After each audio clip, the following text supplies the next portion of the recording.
Angin kencang disertai dengan hujan lebat melanda kawasan Kemang, Jakarta Selatan, siang ini, Selasa, 5 Juli 2022.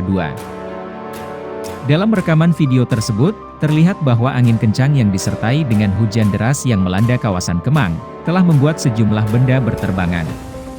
Tak hanya itu, angin yang begitu kuat tersebut telah membuat sejumlah pohon tumbang dan mengganggu akses jalan.